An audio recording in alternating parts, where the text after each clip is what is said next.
Hey friend, Colin here from Sumthins Recording, and today we're going to do something kind of special. I'm going to show you how to mix upright double bass. I got to do something kind of special here over the last week, which I don't get to do too often, and that's record a live jazz quintet off the floor. So it was a 5-piece jazz band. They recorded live off the floor here at the studio. So we've got drums, upright double bass, trombone, saxophone, and piano. It was a really cool project to work on. I don't get to track bands live off the floor, much less jazz bands anymore. They don't come around too often, so it was a very cool project to work on, and I was really happy with how the double bass sound came out in the mix. So I wanted to break this down for you guys here. Before we dive in though, if you're ready to go a little bit deeper into the mixing process in its entirety and really start to hone your workflow as an audio engineer, then I have just the thing for you. It is my 7-step mixing checklist, and it's just a simple PDF guide that will walk you through the entire mixing process step by step to help you get professional and radio-ready mixes without any more of the guesswork. Like I said, completely free guide, and you can download it below using the link in the video description. Now let's jump in here and take a look at this track. I'm going to play, first of all, the finished mix for you here so you can hear what the track is sounding like all together. You can get an idea of the vibe, and then I'll solo up the bass here and you can hear what the double bass sounded like. Here's our finished mix for this track.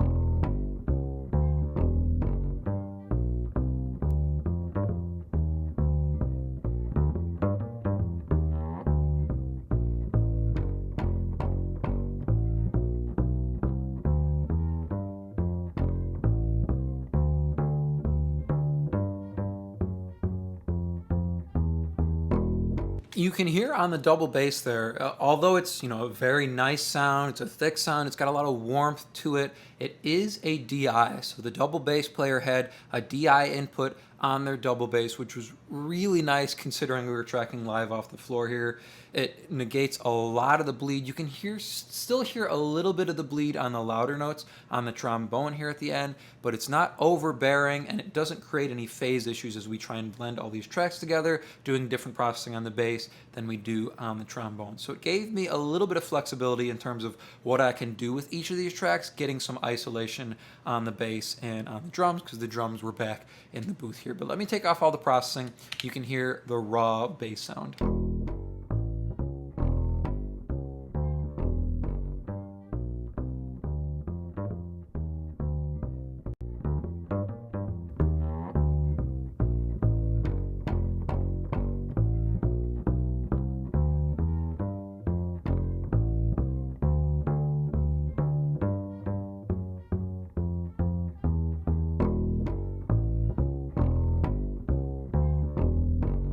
When it comes to mixing jazz, it's a little different than mixing things like classic rock or metal or even country music. Mixing jazz music, especially live off the floor like this, is a very hands-off process. The bass, the double bass like this, is probably the thing that we do the most amount of processing on. If we look at everything else, it's pretty much an EQ and maybe a compressor. Things like the overheads is just a little bit of EQ. Even the snare drum is just one EQ. There's nothing on the individual tracks, just on the bus, a little bit of EQ.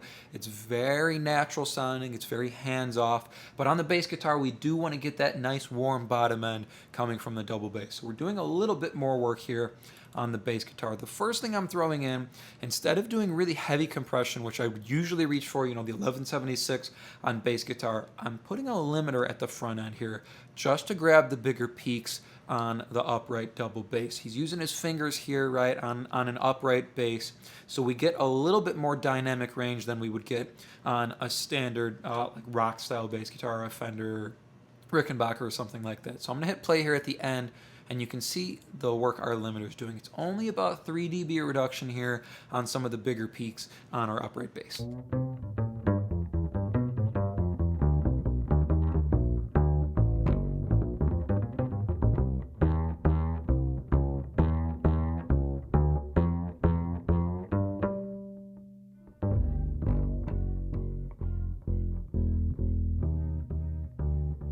So you can see we've got our ceiling all the way down at -12. We're pulling our threshold back about 4, almost 4.5 here, just so we can do a little bit of reduction on this loud passage here on the bass guitar. It's only 3 dB reduction, so we're grabbing that loud passage and just pulling it down to meet the rest of the bass guitar. You can see it's a very dynamic performance, and that's what you're going to get with something live off the floor that's more natural like this. Everything is going to be very dynamic and very fluid, but that's where we're getting the feel and the vibe and the character on this track.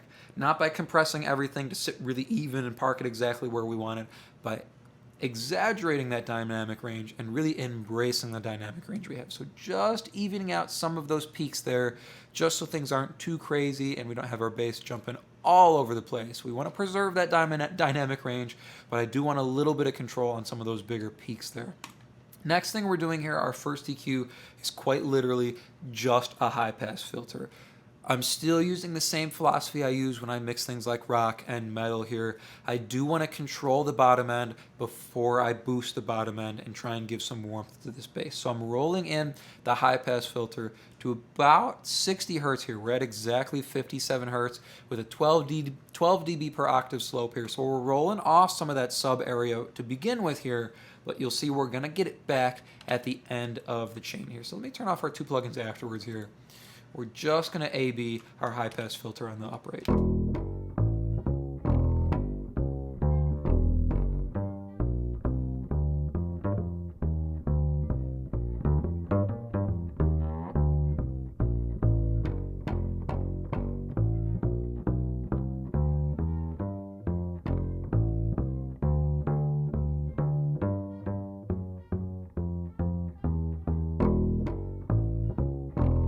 The bottom end is kind of the opposite than the dynamic range on the bass guitar. I can live with the bass guitar moving volume-wise and giving us that fluidity in terms of dynamic range, but I cannot live with the low end of the bass guitar moving all over the place. So I'm rolling up the high pass filter here and rolling off some of that sub area just so we can control the bottom end and get towards the fundamental here before we boost it. So we want to control the bottom end before we boost it and set it where we want it. Now, after our high pass filter here, I'm pulling in a little bit of a different compressor on bass for me. I'm using this LA2A style compressor on the bass guitar, so it's a lot smoother, it's a lot gentler than the 1176, and it's quite a bit warmer than the 1176 as well. It's a tube compressor instead of a FET compressor here. We're only going to be doing about 3, maybe 5 dB reduction on some of the bigger peaks here, but we're keeping it pretty gentle here on our bass guitar. So take a listen without and then with.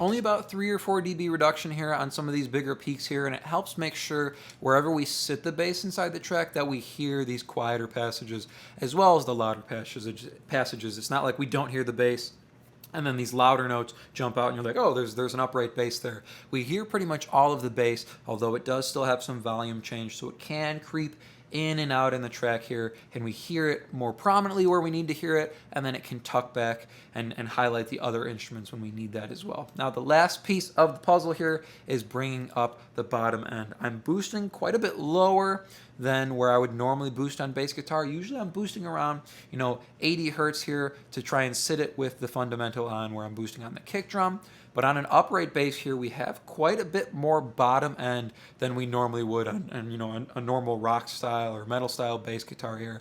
So I'm boosting around 60 hertz here. We're at 56.5 hertz, and I'm doing a 4 dB boost, 4.32 dB boost here. Take a listen without this boost here, and then I'm going to kick it in. You're going to hear all that low end that we cut, that sub area that we cut to control the bottom end. We're going to get back, and it's going to sit evenly with the higher end, so that 80, 90, and 100 hertz as well. So here's without it, and then I'll kick that boost in.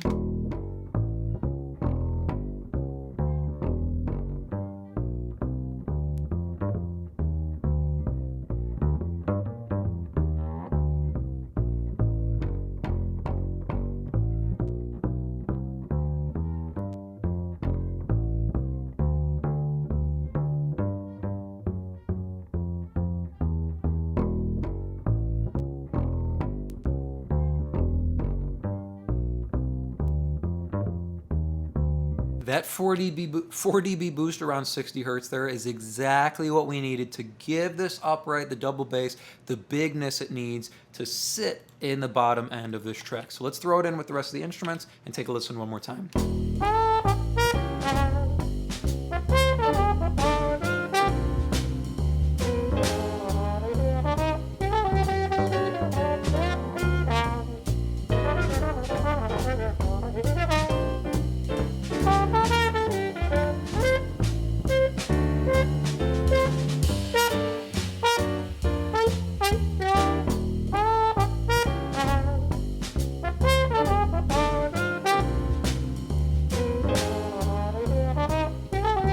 So we're doing enough work here that we can get this upright double bass sitting exactly where we want it inside this track in terms of frequency and dynamic range, but we're hands off enough on the bass guitar that it also has that vibe and that flow, and it jives with the rest of the instruments that were tracked live off the floor with this jazz quintet.